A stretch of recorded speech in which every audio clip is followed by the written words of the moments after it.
I stood inside that gas chamber and I just thought of, you know, uh, the walls, everything was silent, everything was sanitized, obviously, because it has now become an exhibit. But I could hear the screams. You can really feel the vibes when you're standing inside a gas chamber. Sometimes the universe is a little too difficult on us. You feel you won't make it, and that there is no hope left at all. But one must keep rolling, because life becomes a little easier when you have someone to share the load with. And when you least expect it, the rains will go away, and it will all be sunny. Like a story of the summer? Welcome to Alive and Kicking with Rahul Bamne. New episodes every Friday.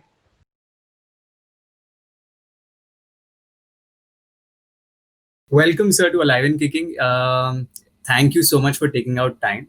It's a podcast where we share stories, we share opinions, perspectives, and it's 2020, and I thought it's the best time to do this. We are sitting in our houses, in our homes, and the least we can do is make conversation about things that are necessary. And it's a season with about 9 people coming on a podcast, and I was very nervous to ask you before, but then I thought, you know what, let's just give it a shot and email sir if he would like to be a part of it. uh, and then you were more than kind to say a yes, so thank you so much I'm for very that. happy to be here. Thank you for having me, Rahul. So, any particular reason that you came at a point where, like you said, let's call it the peak of the career, and then you suddenly decided to just go and do things that your heart wanted to do all this while, which is working with visually impaired people, which is teaching as a profession that you've taken up, I'm guessing. And I think that you're absolutely amazing at teaching, and I've had the joy of learning from you for a semester. Um, but how did that transition happen? Actually, none of what I've done in my life has been planned. I have just got into things because I was pushed into doing things. For example, I would have continued in journalism, except that I uh, reached a midlife crisis. And the midlife crisis was really bad. It was weighing me down and I was losing sleep. And I thought I had spent 25 years doing just one thing in my life, and there were lots of other things that I needed to do. And I thought that once, when you do, something for that long a period, you think that you're only good enough to do that one thing. Can I make a good teacher? Can I handle a group of 18 or 19-year-olds in a classroom? What if they ask me a question that I don't know and don't have an answer to? It's actually a very simple thing. If you don't have an answer to something, you just be honest and say, sorry, Rahul, I don't know the answer to this, but I'll come back and we can have this discussion later. But these were deep worries. So I had this midlife crisis when I said that I must go out and do other things as well, because life is not uh, very long. And when I have good health, for example, I love trekking. So uh, these days, before the lockdown, I would go at least on one trek a month. As a journalist, that was never possible because I would end up reaching home maybe at 2 or 3 in the morning, and then you can't wake up at 6 in the morning and then go for a trek. So that's lifestyle was possibly very busy when you were a journalist, and then I think transitioning to other roles probably made you a little happier, and you got more sleep, if I must say. Lots of sleep and made me extremely happy. But I'll tell you something. It's not easy to reinvent yourself. What I did is I tried to reinvent myself, and two things helped me in this reinvention. Number one is I stopped worrying about money. uh, if you decide that you're going to do something because you need X amount of money coming into your bank account every month, then you are constrained by that thought. I stopped worrying about money. So I used to earn a whole lot of money when I was in my last job as a journalist. But when I decided to, move on to working with visually impaired people, uh, that was something that I had absolutely no clue about. So my first salary check working with the visually impaired person was about 10 or 11% of the money that I was earning as a journalist. I had just stopped worrying about money. And why I could do this is because I had led a decently disciplined life. My wife is very, very good with numbers, with money, with saving. And women are amazing at a lot of things. She's amazing at Yes. many, many things. This is one thing that she was extremely good with. So we had saved up a good amount of money. And the second thing is that I had complete support from her and from my daughter. We have one daughter. When I said, "Look, I'm tired of doing this and I want to do other things with my life, and I probably won't be able to bring in put much money on the table," they both turned around and said, "That's fine." So that helped a great deal. I think your 10th got over in uh, 1980, like you mentioned. So Yeah. you must have a fade memory, about what what the emergency was like. Do you have any Yes, I memory? do. I do. And Yeah. since we're talking media and how it was constrained and everything was so political, how was it? How was it being in school and uh, facing the emergency? There were two things I remember when I was in school.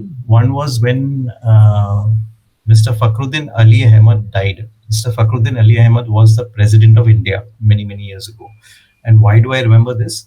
Because somewhere in the short recess, we had a short recess and a long recess, like most schools have. Oh, Somewhere in the short recess, the bell rang for a very long time, and then an announcement was made on the public announcement system that Mr. Fakhruddin Ali Ahmed, the president, has passed away, and chutti, everybody can go home, right? So I distinctly remember that very clearly, and then I remember this part as well about the emergency. And I was quite young then, to be frank, and I didn't know. I hadn't read as much as I have now about it and what was happening.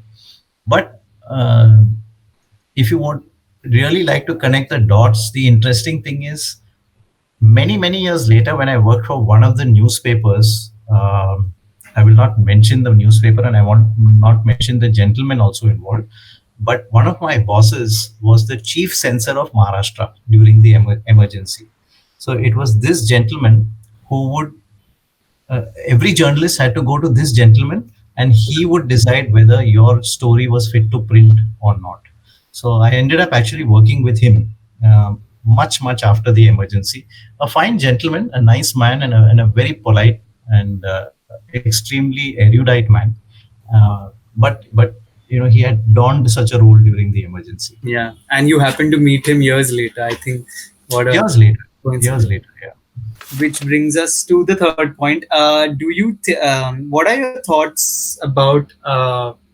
So I keep hearing this a lot from my father, especially, and it goes around everywhere. I think they just say that with age comes experience, uh, and what happens in a lot of arguments is if I'm a 21-year-old and I'm talking to a 45-year-old, and if I try to put down my opinions and my thoughts, there is a very simple line to say that, especially in Marathi they usually say, "मी तुझ्यापेक्षा जास्त पावसाळे बघितलेत," which is I have seen a lot of rainy days, more rainy days than you have, and then the argument is probably shut, or the person who's elder usually wins the argument. Do you think this evident? Have you ever done it? Do you face it? I don't actually, to be honest, because I believe that we're all responsible for our own actions and our own words. So the one thing that we, as a family, when I was growing up, I got a lot of freedom from my dad, from my parents, and I thought that I must give the same amount of freedom to my daughter when she was growing up. So I still remember this conversation that I had with her when, at the age of 21, she decided to go abroad and pursue her post graduation abroad. That's a very young age to leave home, and not just leave home, but to leave the country and go and stay by yourself in a new land and Yeah. make a life for yourself there. So at the age of 21, she decided at the age of 20, she decided to do that. She did all the hard work, spent a lot of time figuring out where she wanted to go and what course she wanted to pursue. And having done all that, she also managed to get a good scholarship from the university so I did not have to spend much money. And at the end of it, as she was leaving, I just wondered what I should tell her, basically, because um, from the point of view of a last piece of advice, if you could call it that. So at the airport, I still remember telling her this, that I said, you know, whatever you do, don't worry about letting your parents down. Don't worry about letting your teachers down. Don't worry about letting your elders and all of them down. Just remember every night that before you go to sleep, ask yourself, did I let myself down? Did I do anything in which I let myself down? What's most important is that you have to wake up the next morning, and the first thing you have to do is see your own face in the mirror, right? Yeah. And if you decide that you're not going to let yourself down, whatever you do, you might want to date somebody, you might want to go and whatever it is that you want to do, Yeah. which is fair enough. From generation to generation, these things change. In my generation, dating a girl was a big thing. Uh, in my daughter's generation, it's not such a big thing anymore. In my generation, sleeping outside of marriage was a huge thing, right? Nobody spoke about it, or rather, if people spoke about it, it was in hushed whispers. Yeah. Today, at least from what I hear, it's not such a big thing anymore. Now, of course, there is no evidence to prove that, but I'm just telling you this is what one hears. So all that I told her is this: that it's not about letting others down. If you follow a simple principle in your life, that whatever I do, I should not regret it, and I should still be able to look at myself in the mirror the next morning. Everybody has a story to tell. If you can price out that story from that human being, we're all human beings. We all are prone to getting angry. We all will at some point fall in love in our lives. At some point we will face rejection. Everyone has a story to tell, right? Most people are never asked about their stories, and so those stories die with them, which is rather unfortunate. But Instagram is helping. Lots and lots of stories coming out on Instagram. I try to do that with my Instagram posts. It doesn't have a background, it doesn't have a feed maintained, you're not in the bandwagon of keeping wide backgrounds that like other people do. You just click a picture or you find a picture from Twitter and that touches your heart, and that's out there on your Instagram. And if I have to find something weird or amazing at the same time, I have to just go to your page. I remember this one story you shared where a procession of Muslims and Hindu was passing on the same road. I think it was a Moharram or some other festival. I'm not sure, but that picture has been. I think it's locked in my memory. How do you do this? Where do you always go on searching on Twitter? Is that your like what morning में सबसे पहले Twitter खोलना है? Is that it? I actually am quite addicted to the social media, which is something quite unusual for people my age, especially Instagram, especially Twitter, and to a large extent Facebook as well, because a lot of my generation is still on Facebook. Yeah. So your generation has now moved on beyond Facebook, but people I went with to in school, in college, and my early career, they're all very active on Facebook. So it's a great way to stay in touch. And I am very bad at taking photographs. I don't have the patience to take photographs, and I think it will take 7 rebirths for me to become a minimum of 7 rebirths. But fact is that I think photographs tell a great story. I remember doing an entire session with your class, Yes. which was called, words and pictures or something like that. When words meet pictures, I think that's what I called it. So an entire session about how images can really tell a story. And if you, the beauty of social media today is that there's lots and lots of content available.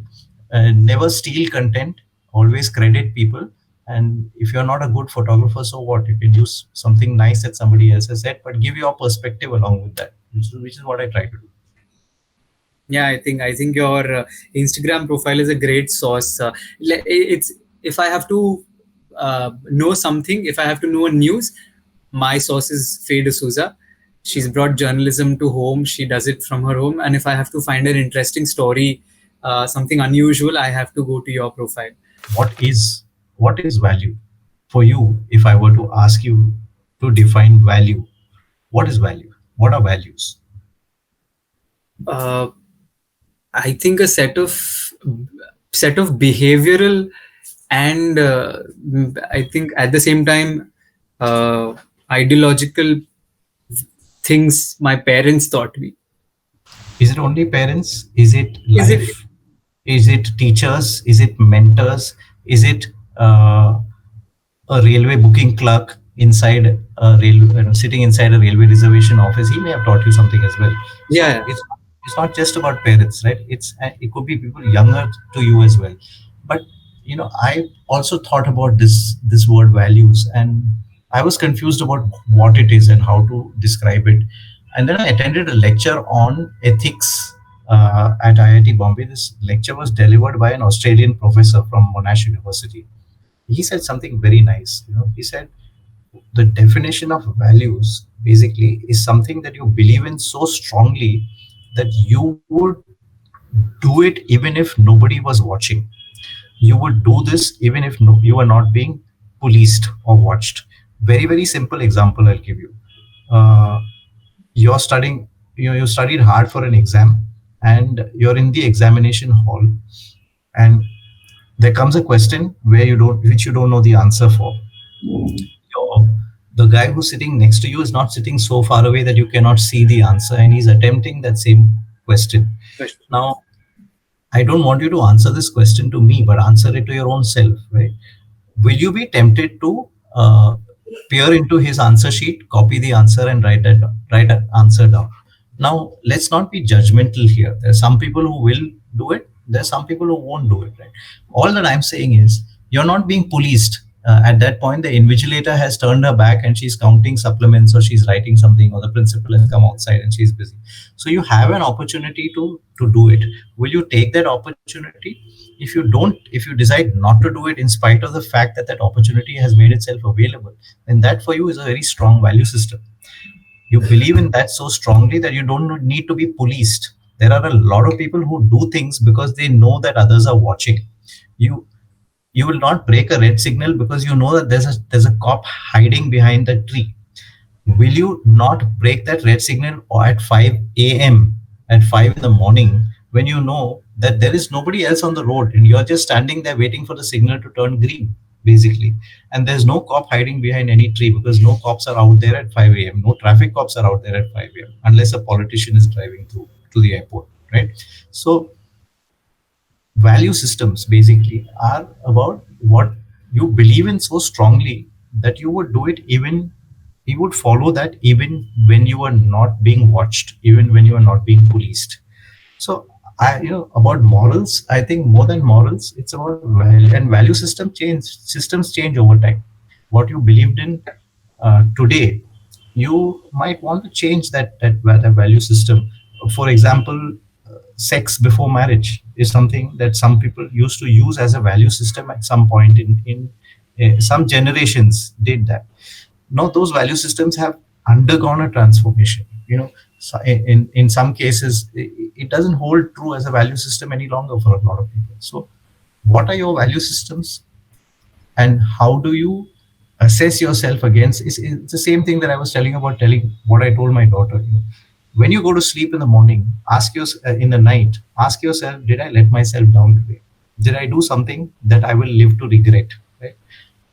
And that will define the boundaries through which you will be able to navigate through life. While we're talking about teachers, what is your opinion on the new education policy that has come out? I initially, when it was released or when it was announced, I was baffled, and I was amazed at how I wish I could be a part of this generation which was possibly going to experience it. Having a major and a minor degree at the same time, being able to do biology and study music or commerce and history, whatever it is. So not just that part, but a lot of other things. Obviously, how they have changed the entire pattern, the 5-3-3-4 that has happened. 12th and 10th exams are going to be lightened a little. And then I came across, so this is one part of it, obviously, that I thought of. And then I came across a lot of people that told me that the the language of instruction has been made their mother tongue for the first few years, and that will eventually impact how the upper caste and the lower caste the difference between them will still increase, because this was the current scenario was where I had the opportunity to learn English, and I have been questioned a lot of times by people saying, "Are you a Christian?" And I said, "Why?" And they said, "Because your English is so good." And I said, "No, I can be a Maharashtrian and my English could be good." So, what is your opinion about the two things? So the first thing you asked was about the education policy. I think it is good in many ways. It is good, like for all the reasons that you mentioned. The one point that worries me, just like it worries you, is this bit about the studying in your mother tongue. For whether you like it or not, for better or for worse, English is the passport to success in a lot of places today. And it has been like this for a long, long time, right?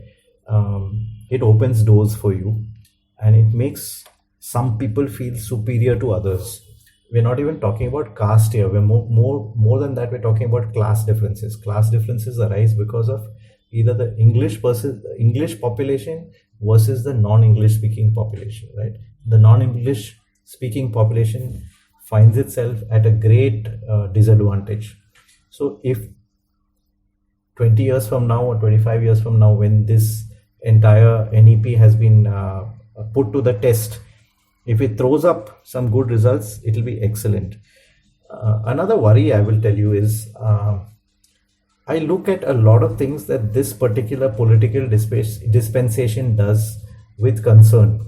I'm not very, very sure that their motives are entirely in the right place, right? So I hope that I will be proved wrong, and that they are guided by very good motives. But the track record somehow does not inspire a lot of confidence, and that worries me. If somebody is saying something or imposing something, is there an agenda? Is there an ulterior motive that we are not aware of now, but will suddenly make itself apparent a few years from now? So that part worries me. I'm pretty sure you love to travel a lot. I think you enjoy traveling, and I do a lot. What are the lessons you have learned when it comes to traveling? Yes, who doesn't like to travel? And I realize that if you use public transport, and if you stay in reasonable hotels, and if you're going to spend most of the time outside as well, and if you get a room with a decent loo, where you can have a nice bath and a nice bed, that's all that you need. So traveling has taken me to places where my mind had gone before, and I had certain ideas in my head, and either those ideas were completely proved by the travels I took. For example, I had read a lot about the Nazis and that entire dark chapter in European in the world history about the Nazis. Uh, Last July, I got an opportunity to go to Germany. I was telling you about how we had conducted that workshop in Germany. Yeah. And I made it a point to visit a concentration camp and to stand inside a gas chamber and to see for myself the atrocities that were conducted. Now, this was a concentration camp. This was the first concentration camp that the Nazis had put together. This was just outside Munich. Munich was a place where Hitler had started his activities before moving on to Berlin. Yes. And it was a terrible experience, right? So I stood inside that gas chamber and I just thought of, the walls, everything was silent, everything was sanitized, obviously, because it has now become an exhibit. But I could hear the screams. You can really feel that the vibes when you're standing inside a gas chamber. And they were so evil that they would tell the Jews, they would tell the prisoners that, you come after a long train journey and you can go into the showers, right? And so there were shower spouts on the ceiling, which instead of actually releasing water would release Zyklon, which was a poisonous gas. And within 10 or 15 minutes, every single person in that room would have, fallen dead, gasped to death and died a horrible death. So travel teaches you the good and bad, and it gives you a slice about. I'm very fond of history, and travel teaches you a lot about the history that you read in the books, and allows you to make your own stories when you actually go to the places. For example, when I went to Aurangabad, and I heard a lot of things about Aurangzeb. Aurangzeb has this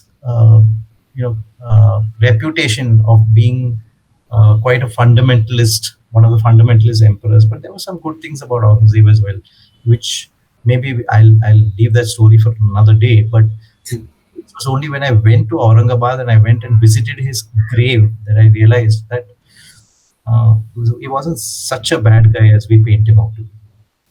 Yeah, I mean, I remember traveling in 2016. It was our IV that went to Indore, and it was all planned. Obviously, I lied to my parents and I told them that I'm going to my friend's place, and we were about 4 or 5 of them.